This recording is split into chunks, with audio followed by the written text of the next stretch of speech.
नमस्कार, आप सभी लोगों का स्वागत है हमारे आज के खास प्रोग्राम में। प्रिय साथियों, आज के इस वीडियो के माध्यम से हम लोग चर्चा करेंगे पंचम भाव और पंचमेश पर। जन्म कुंडली में पांचवें भाव से क्या-क्या विचार किया जाता है और जन्म पत्रिका के पंचम भाव में कोई भी ग्रह जब स्थित होता है या पंचमेश जन्म कुंडली के 12 भावों में स्थित होकर किस प्रकार का फल प्रदान करते हैं। यानी जन्म कुंडली के पंचम भाव को समझेंगे और पंचम भाव के स्वामी को समझेंगे कि जन्म पत्रिका के 12 भावों में पंचमेश स्थित होकर किस किस प्रकार का फल प्रदान करते हैं। उससे पहले मैं आपको कहना चाहूंगा, यदि आपका भी कोई विशेष प्रश्न है तो स्क्रीन पर दिए गए नंबर पर कॉल करके टाइम लेकर बात कर सकते हैं और अपनी जन्म पत्रिका का संपूर्ण फलादेश करवा सकते हैं। संतान का भाव है पंचम भाव, शिक्षा का भाव है, आप सभी जानते हैं। लेकिन एक तो कि ये देखा कैसे जाना चाहिए और क्या पांचवें घर से सिर्फ संतान ही देखी जाती है?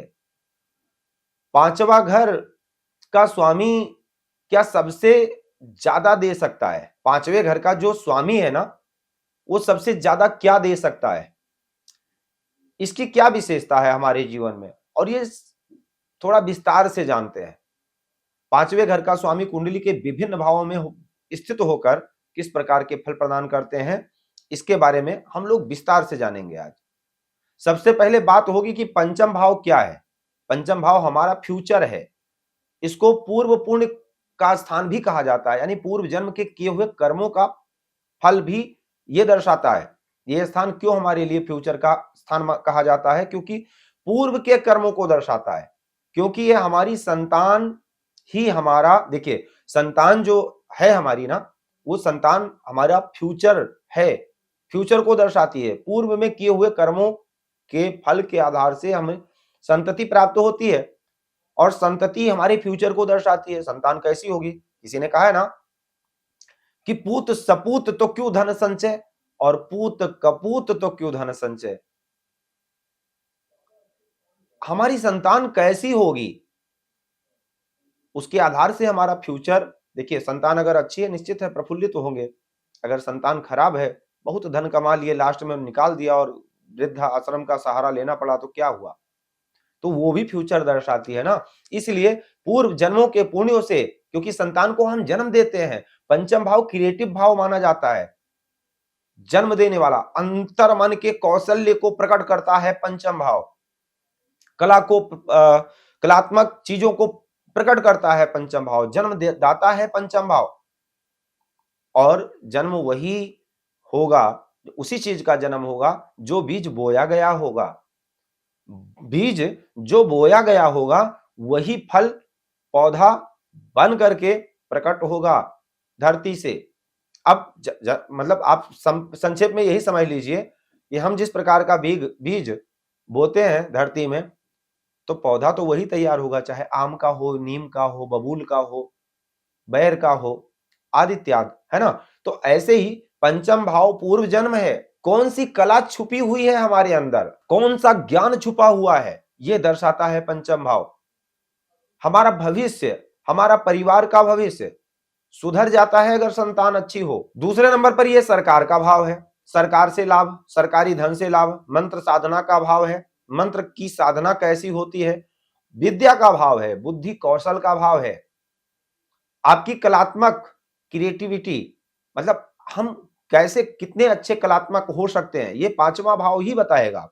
इस भाव से, इस भाव में जो भी ग्रह आएगा, यानी जिस भाव का भी स्वामी पंचम भाव में बैठ जाएगा, आप कह सकते हैं कि सबसे ज्यादा बुद्धि व्यक्ति उसी भाव पर लगाएगा। मान लीजिए लग्न का स्वामी पंचम भाव में बैठ जाए तो आप कह सकते हैं सबसे ज्यादा व्यक्ति की बुद्धि अपने आप पर लगेगी, अपने कौशल्य को सबसे ज्यादा अपने आप को दिखाने में लगेगा, यानी सेल्फ एक्सप्रेशन को सबसे ज्यादा रखेगा, अपने आप का दिखावा सबसे ज्यादा कह सकते हैं कि पसंद कर सकते हैं। ऐसे लोग बच्चों की बड़ाई करना, ऐसे लोग किसी की ना सुनने वाले होते हैं, अपने मन की करने वाले होते हैं। ऐसे लोग जल्दी किसी की सुनते नहीं है, सुन लेंगे लेकिन करेंगे सिर्फ और सिर्फ अपने मन की, क्योंकि ये बुद्धि का स्थान है।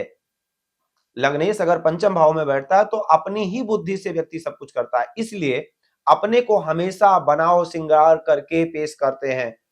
इस भाव को एक शब्द में अगर कहा जाए तो ये आपके कौशल का भाव है। आप किस चीज में सबसे ज्यादा बुद्धिमान हो सकते हैं, इसका ज्ञान पंचम भाव से लगा सकते हैं। तो यदि आपको देखना है कि किस चीज में आपको महारत हासिल हो सकता है, तो सबसे पहले आप देखिए कि पांचवा घर किस ग्रह से प्रभावित है। फिर देखिए कि पांचवें घर में कौन सा ग्रह बैठा है, और यदि कोई ग्रह नहीं बैठा है तो देखिए कि पांचवें घर का स्वामी कहां बैठा है। कोई भी भाव यदि आपको देखना होता है तो यही देखते हैं ना कि पंचम भाव का स्वामी कहां पर बैठा है, पंचम भाव में कौन सा ग्रह बैठा है, वो कहां का स्वामी है, उसका कारक कहां पर है, उस भाव से छठे आठवें 12वें में होगा अगर, तो उस भाव से मिलने वाले फल में कमी आती है। ये तो आप सबको पता ही है, और ये तो जांचना ही होता है, जर्नल है। भाव, भावेश और कारक कहां है, कौन सा ग्रह बैठा है पंचम भाव में, किस भाव का स्वामी होकर के बैठा है, तो उस प्रकार के फल को प्रदान करता है। मान लो अगर किसी भी व्यक्ति की वृषभ लगन की पत्रिका है, तो आपके बृहस्पति अष्टम और एकादश के स्वामी होकर पंचम भाव में बैठे हैं। अगर बृहस्पति पंचम भाव में बैठे हैं तो बृहस्पति अष्टम और एकादश के स्वामी होकर के बैठेंगे, क्या फल देंगे, किसमें महारत हासिल कर सकता है ऐसा व्यक्ति, पढ़ाई लिखाई कैसी होगी ऐसे व्यक्ति की। आठवें घर के स्वामी, आठवें घर के स्वामी होकर पंचम भाव में बैठे हैं, यानी ऐसे व्यक्ति का सबसे ज्यादा जो मन लगेगा, जो फोकस होगा, वो रिसर्च पर होगा। आठवां घर रिसर्च को दर्शाता है, छुपी हुई चीजों में इसका जो है महारत हासिल कर सकता है। आप कह सकते हैं इसका इंटरेस्ट रिसर्च में हो सकता है, ज्योतिष विज्ञान में हो सकता है, हिस्ट्री में हो सकता है, पीएचडी कर सकता है। इस व्यक्ति को सबसे ज्यादा जो रुचि होगी या जो स्किल है, क्वालिटी है, वो जो सबसे अच्छी है, वो कहां दिखेगी, ये अपने आप को सबसे अच्छा कहां प्रेजेंट कर सकता है, ज्योतिष के क्षेत्र में, हिस्ट्री के क्षेत्र में, एस्ट्रोलॉजी में, रिसर्च में।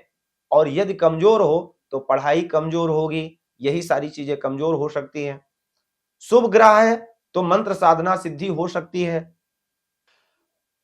अब मान लीजिए पंचम भाव खाली है, कोई भी ग्रह नहीं है पंचम भाव में, पंचम में कन्या राशि है, यानी पंचम के स्वामी बुध बनेंगे और बुध नवम भाव में बैठ जाए जाकर के, तो अब इस व्यक्ति को महारत कहां पर हासिल होगा, इसका जो ज्ञान है वो कहां पर दिखेगा। सबसे ज्यादा धर्म उपदेशक, यानी नवम भाव जो है वो धर्म का है, तो सबसे ज्यादा जो रुचि होगी, जो ज्ञान होगा, जो स्किल है, वो धर्म के क्षेत्रों में निकल कर आएगी।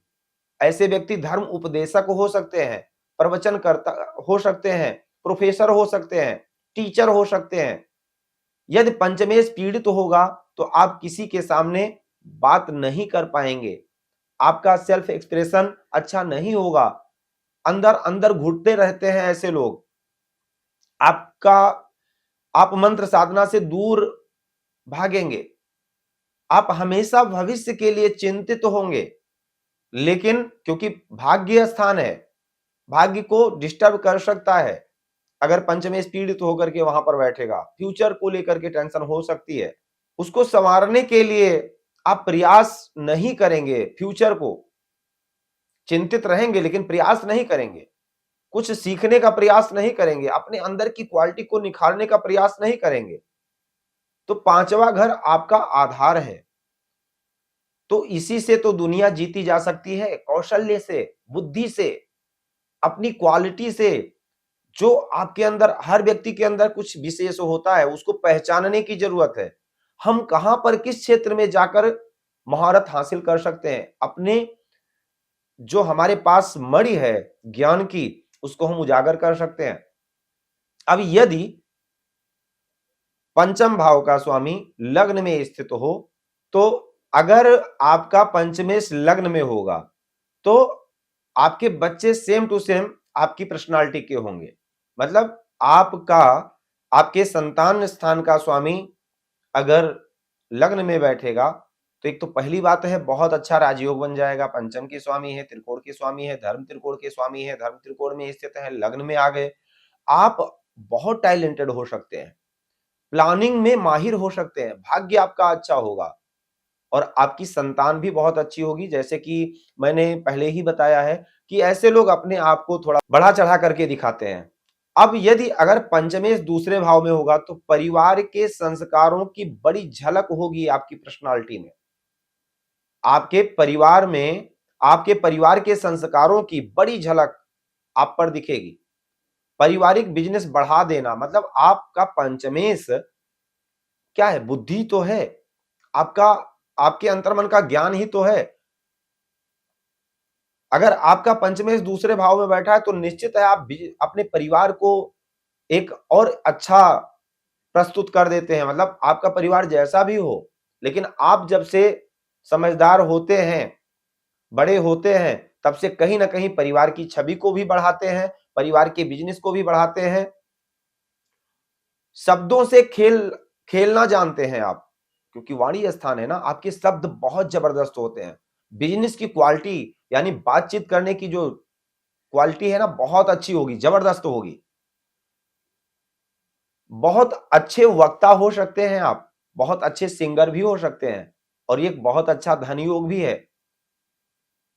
एक बात और है, दूसरा घर खाने का है, भोजन का भी है, बनाने का भी है।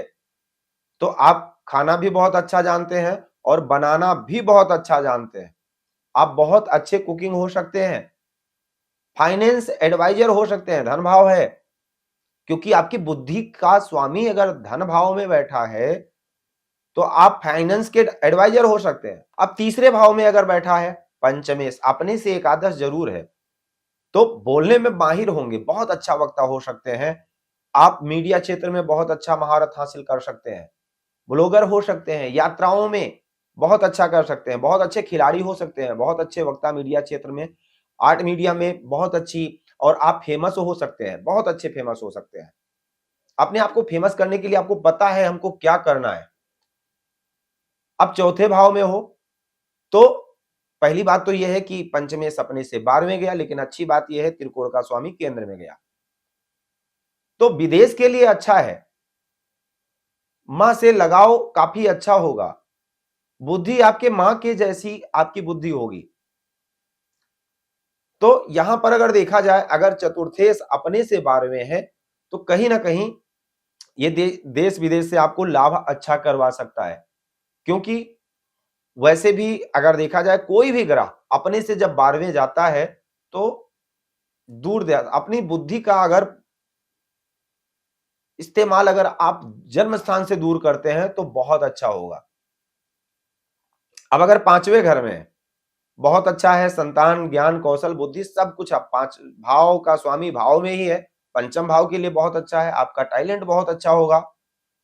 छठे भाव में है तो अब 5वें घर से दूसरे मतलब अपने से दूसरे चला गया, 5वें घर की वृद्धि करेगा, वृद्धि का घर है। तो और छठा घर रोग का है, ऋण का है, शत्रुओं का है, और रोग के हरता भी हो जाएंगे आप। कई बार ऐसा देखा जाता है ना। अब पंचमेश अगर छठे घर में है तो छठे घर से छठे घर के कष्ट को दूर करेगा। यानी आप डॉक्टर हो सकते हैं, आपके अंदर सेवा भाव हो सकता है, आप न्यायाधीश हो सकते हैं, आपके बच्चों से आपकी अनबन हो सकती है, क्योंकि पंचमेश छठे भाव में है। पंचम से संतान का भी विचार करते हैं। यहां पर यह भी कह सकते हैं प्रेम संबंधों में भी ज्यादा टाइम तक आपका प्रेम ना चले, जल्दी जल्दी लड़ाई झगड़े होते रहे, बार बार लड़ाई झगड़े होते रहे। अब अगर पंचमेश सप्तम भाव में है तो हम ऐसा कह सकते हैं कि शादी के बाद आपका भाग्य उदय हो, और पंचम भाव जो कि सप्तम का एकादश स्थान है और पंचम भाव प्रेम का भी है, लगाव का भी है। तो पहले लगाव हो, उसके बाद आपकी शादी हो, यानी आपकी लव मैरिज भी हो सकती है। आप बहुत ही कलात्मक हो सकते हैं, शादी के बाद आपका भाग्य चमक जाए, आपका जीवन साथी भाग्यवान हो, व्यापार में आप अपने महारत को हासिल करते हैं। आप ऐसे लोग राजदूत हो सकते हैं, सलाहकार हो सकते हैं। राजयोग है क्योंकि पंचमेश त्रिकोण का स्वामी केंद्र में है, बहुत अच्छा है। अब अगर पंचमेश अष्टम भाव में होगा तो आपकी सारी बुद्धि कहां लग जाएगी? रिसर्च में, ऑकल्ट में, ज्योतिष में, विज्ञान में, खोज में। ऐसे लोग ससुराल में काफी मतलब ससुराल में बोलबाला होता है, ससुराल का ध्यान भी रखते हैं, ससुराल का सपोर्ट भी करते हैं, ससुराल के प्रति अटैचमेंट अच्छा होता है। अब अगर पंचमेश नवम भाव में हो तो अपने से पंचम है, बहुत अच्छी बात है। नौ पंचम का एक प्रकार से नवम की मजबूती पंचम से, पंचम की मजबूती नवम से देखी जाती है। ये प्रारब्ध है और ये भाग्य है। तो प्रारब्ध का स्वामी भाग्य में अगर बैठेगा तो निश्चित है विद्या के क्षेत्र में आपको महारत हासिल हो सकता है। आप बहुत अच्छे विद्यार्थी भी हो सकते हैं, हायर एजुकेटेड हो सकते हैं। पिता के लिए बहुत अच्छा है, आप बहुत अच्छी टीचिंग कर सकते हैं, प्रोफेसर हो सकते हैं, धर्म के गुरु हो सकते हैं, किसी मठ के महंत हो सकते हैं, धर्म प्रचारक हो सकते हैं।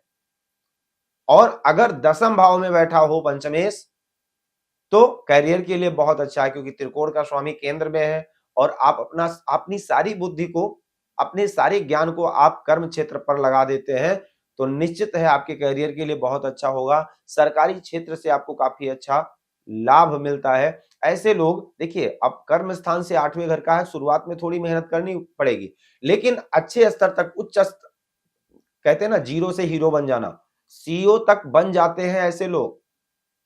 पारिवारिक गुण काफी अच्छा होता है, अच्छे परिवार में जन्म होता है ऐसे व्यक्ति का। एकादश भाव में अगर पंचमेश बैठे हो तो बहुत अच्छा है।